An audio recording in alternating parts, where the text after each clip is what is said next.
მალოვისა და ზამბიას მაგალითი როგორ შეგვიძლია გამოვიყენოთ ჩვენ სასარგებლოდ და ჩვენი დღევანდელი კრიზისული მდგომარეობის გამოსასწორებლად. მოკლედ, როგორც ვიცით, ორივე სახელმწიფო მდებარეობს აფრიკის კონტინენტზე და წარმოადგენდა მე-20 საუკუნეში დიდი ბრიტანეთის იმპერიას. ორივე ტერიტორიულ ერთეულში ორივე ტერიტორიული ერთეული შედგება ეთნიკური უმცირესობებისგან დაახლოებით 40-60 ჯგუფია თითოეულ ნაწილში, სადაც განსხვავებული პროპორციულობით არიან ისინი გადანაწილებულნი ამ ორ სახელმწიფოში. მაგრამ ერთი მნიშვნელოვანი საკითხი არსებობს ამასთან დაკავშირებით, რომ რეალურად ორი მთავარი ხალხის ჯგუფი, მთავარი არა, მაგრამ ორი ძირითადი ხალხის ჯგუფი, რომლებიც არიან ჩევას ხალხები და რომლებიც არიან თუმბუკას ხალხები, ერთ სახელმწიფოში, ზამბიაში ისინი ცხოვრობენ. ისინი არიან ალიანსში, მათ არ აქვთ მათი საწინააღმდეგო არაფერი თანაცხოვრება აქვთ მშვენიერი პოლიტიკური ჯგუფების მიხედვით, არ აქვთ რაიმე კონკრეტული ანტიპათია, რომ მათი პოლიტიკური ჯგუფი არ აირჩიონ ან დანათესავების და დაოჯახების მხრივ არ ხედავენ ისინი რაიმე დიდ პრობლემას ამასთან დაკავშირებით. მაშინ, როდესაც გვერდით ტერიტორიულ ერთეულში ხდება ამის აბსოლუტური საწინააღმდეგო, მალოვიში არის ისე, რომ დაახლოებით 61% აცხადებს მოსახლეობის, რომ გამორიცხულია, რომ მათ მხარი დაუჭირონ მეორე ჯგუფის ორივე ტომ შეეხება ეს როგორც ჩევას ხალხს, ასევე თუმბუკას ხალხს, რომ გამორიცხულია, რომ მათ ერთმანეთს დაუჭირონ მხარი როგორც პოლიტიკურ ალიანსებში, ასევე ინტიმურ პირად ურთიერთობებში, სადაც ისინი გამორიცხავენ რაიმე კავშირს დამაახლოებელს, როგორც დაოჯახების თვალსაზრისით, ასევე მეგობრობის თვალსაზრისით არის კვლევა ჩატარებული, მაგრამ სავარაუდოდ განრიდება იქნებათ ნებისმიერ ტიპის დანათესავება დაახლოების თვალსაზრისით. რატომ ხდება ეს ყველაფერი?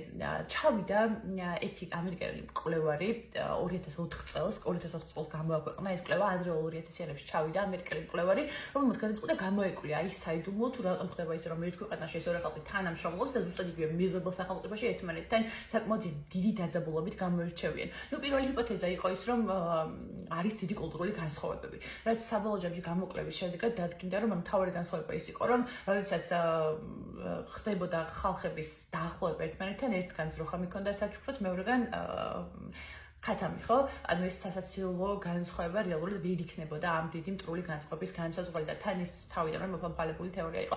მეორე თეორიას თუ გავყვებით, გვეუბნება შემდეგს მეორე ჰიპოთეზას, რომ რეალურად კოლონიზაციის პერიოდში 1963 წლამდე, სანამ ეს ორი სახელმწიფო მოიპოვებდა დამოუკიდებლობას, ისინი იმართებოდნენ როგორც ერთი ტერიტორიული ერთეული და შესაძლოა კოლონიალისტური რეჟიმის დამოკიდებულება იყო განსხვავებული ჯგუფები ჩადიოდნენ იქ და შესაბამისად გამოიწვია აი ამ ორი ტერიტორიულ ერთეულს შორის განსხვავებების ჩამოყალიბება და ერთგან უფრო დაამსგავსა და დაამეგობრა ერთმანეთს, ხოლო მეორეგან მოხდა მათი უფრო მეტად გახლეჩვა და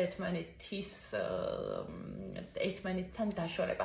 მაგრამ აღმოჩნდა, რომ ზუსტად ერთ და იგივე ჯგუფები ჩადიოდნენ და ახორციელებდნენ ბრიტანულ რეფორმებს, შესაბამისად ეს ჰიპოთეზაც გაქარწყლდა. ბოლოს მივიდნენ იმ დასკვნამდე, რომ უნდა შეისწავლოთ პროცენტული მოცემულობა აი ამ ორივე ხალხის გადანაწილების ორივე ტერიტორიულ ერთეულში და აღმოჩნდა, რომ მალოვიში, სადაც საკმაოდ კონფლიქტური დამოკიდებულება აქვს ამ ორ ხალხს ერთმანეთის წინააღმდეგ, აღმოჩნდა ის, რომ ერთი ტომი იმყოფება აბსოლუტურ უმრავლესობაში და ეს დაახლოებით შეადგენს სახელმწიფოს 34%.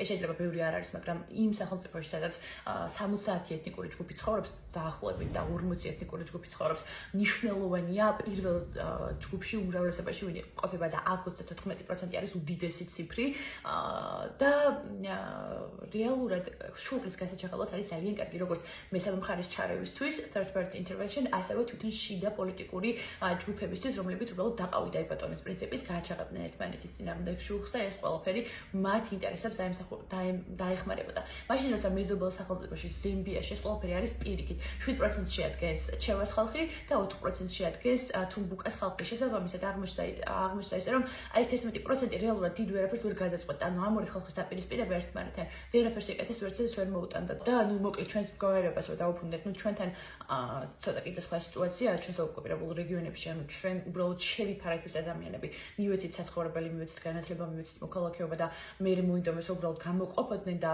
აფრიკის კონტინენტზე კი სხვანაირად არის სიტუაცია.